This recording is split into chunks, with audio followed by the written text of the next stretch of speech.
Hi, Meredith and Julie with the Recovery Connection. We are the co-founders of the Recovery Connection, and we are excited to talk with you all today about SB 903, which is commonly known as Danny's Bill. So thank you for watching. This video will give a lot more information pertaining to exactly what Danny's Bill is, and also perhaps how you all can help join efforts pertaining to advocacy. So if you don't know, the Recovery Connection was founded on September 1st, 2018. That's when we opened our doors for a program for women that struggle with substance use. And 11 days after we opened our program, Julie's husband, Danny, passed away from an overdose. So Julie has been able to use her tragic experience with the passing of her husband, use that pain and put it towards a purpose. So I'm excited to learn more about Danny's Bill today. Julie, tell us a little bit about who Danny was. Wow, well, Danny was a pretty awesome human. He was 38 when he passed away. We met and pretty much immediately fell in love. In 2011, we used to joke about how we fell in love at the Apple Blossom Carnival. And I was there. Meredith was there. We built a beautiful life together. He was somebody who honored and respected me and others, and he was in recovery as well. He had almost 6 years in recovery. One of the most beautiful things about him was his willingness to help others. He was always on the phone with his guys, people that he worked with and helped. He was willing to help anybody, and he was a family man. He worked hard. He worked incredibly hard. One of the hardest working people that I knew, and his spirit was beautiful. You know, he was just kind of like a go with the flow kind of guy. You know, and losing him is absolutely one of the most devastating things, if not the most devastating thing I've ever been in my life as a life experience. But like Meredith said, in order to honor him and his memory, for my family, he and I's children, his other two daughters, my stepdaughters, and the community and the state, I dove into advocacy. I didn't know what I was doing. I didn't know how I was going to get there, but I sat back shortly after his passing and reflected on all of the things that led up to his death and all of the failed attempts to engage him at the crisis level across several different entities in the state of Virginia. And I was able to identify it and really kind of be like, wow, there is a lot wrong with our system. We've come a long way and we're working hard and things are happening, but there is still so much work left to be done. The stigma is still very much there. And while we've made great strides in that, it is apparently very, very much alive. And in the state, and I'm willing to, assume also still across our nation. So yeah, his voice after the passing of Danny's Bill is, his voice is still alive, and it's embedded within the language of SB 903. So, now that he's no longer here on earth, his memory and his voice will continue to help save others, and that means everything to me and everything to my family. And so now my children can grow up knowing that their dad has saved lives, even after he has left. His body and his soul is up there. So yeah.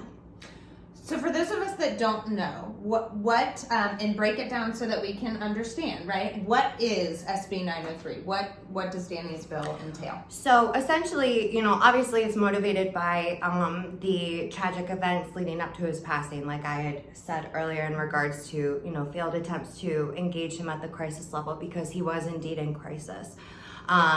He struggled with substance use disorder as well as significant mental illness, co-occurring mental illness. And he was in crisis. He was in a psychiatric crisis. And essentially what SB 903 does is it provides standard operating procedures in the emergency departments of the hospitals in the state of Virginia to pretty much provide greater consistency across the state in regards to how substance use related emergencies are handled. And it also allows the Virginia Department of Health to express a higher level of authority in following up with any complaints or lack of, following protocol and things of that nature. So I will say, of course, when I started out and we presented the original legislation, the language was very strong. I wanted to advocate for specific things to happen, no matter what. And working back and forth in the process of advocacy, I had to learn really quick how it works. But, working with the hospital association and other folks too, the language kind of was modified over the course of lobbying for it, to where it's now it's mandating that appropriate assessments are completed upon someone's entry to an emergency department for a substance use related emergency. And then it requires all hospitals to develop a protocol in regards to how to help them navigate care upon discharge. So it's definitely trying to force that extra step, right, through policy and through law, so that it kind of prohibits the ability for somebody to, slip through the cracks, and for, stigma to become something that can change the way someone's treated. So by providing these standard operating procedures, there is no ifs, ands, or buts about it, right? So you have to follow this protocol. It's not done here. We're just getting started, and moving forward into next session, you better believe that I am already putting together an agenda to come forth to strengthen the language, and to come back and really advocate for more of that original language that mandates, certain things, as opposed to allowing each hospital to develop their own protocol. It definitely needs strengthening, and I'm grateful to say that we have developed so much support across all of the state and beyond, for people that have learned about our efforts. And there's going to be a lot more boots on the ground this year, and a lot more people that are aware of what we're doing, that are going to join us. And I would love it if anybody is interested, or feels compelled to get involved with our efforts. I would love it if you would reach out to us. We need to come together, to end the stigma of addiction, and continue to provide more improvements to the mental health system in our state. I guess my next question, Julie, is what does this mean? Like, how do you think that now that SB 903 is signed by the governor, and went into effect on July 1st, what does this mean? How is it going to help people that struggle with substance use? Sure. So in the event that somebody is experiencing a substance use related emergency, whether it be an overdose or somebody that is alcohol poisoning, or anything that has to do with substance use, what it's going to do is pretty much essentially provide a consistent system across every state hospital, or every hospital in the state rather. The Department of Health is now, requiring them to amend their regulations to provide consistency in the way that these emergencies are handled. So that's a great foundation on which to build in the coming sessions, to where we can strengthen the language by requiring specific things to occur. But by kind of getting the language in there and getting this first bill passed, it lays the groundwork on which to build. So moving forward, we hope to mandate the requirement of a Narcan kit to be dispensed to anyone that had experienced an opiate overdose. We hope that it will also mandate the completion of a comprehensive behavioral assessment to identify any secondary mental health diagnoses. So there's things that we are gearing up for in the upcoming session, in which to really strengthen the language. Awesome. That's exciting. And we'll need your all's help too. Yes. The last question I have for you, Julie, is I think it's pretty amazing that the bill passed unanimously through the House and through the Senate. How did you make this happen? Well, you helped me. I did. Yes, if it weren't for Meredith as my hero, because if it wasn't for her, I wouldn't have been able to take so many trips to Richmond. I even took her with me once. She did awesome. I was connected with Senator Vogel through a mutual friend, and immediately when I think we got to talking and I shared a little bit of Danny's story 5 minutes into the conversation, she said, I believe in you, I believe in this, let's do it. And what I've learned, not just in advocacy, but in life experience in general, if we're authentic and we speak from our truth and from our heart, some pretty cool things can happen. And if we're genuine and real, people feel that.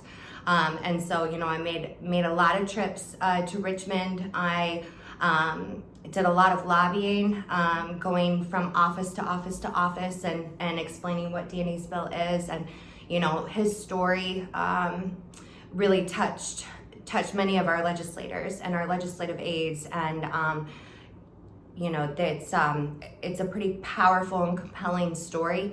And so, people began to listen. People started listening. And I think this is something that does not fall into partisanship. Everybody is impacted in some degree by substance use and mental health, whether it's directly or through a loved one. So this is an issue that everybody emotionally feels compelled to pay attention to. And so, it was an incredible experience speaking on committees and sharing my heart and sharing Danny's story. And, I truly believe that, my heart was felt through my words when, lobbying for the legislation. So this tells me that people know that more needs to be done, and this tells me that people believe in this.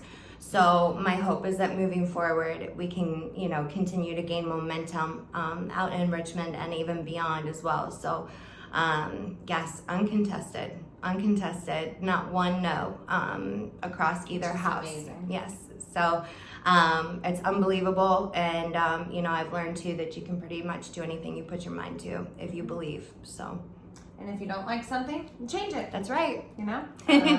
So that's Danny's bill, SB 903. In a nutshell, there's a lot more to it, but that's the gist of what Danny's bill is. And we will need your help in January, right?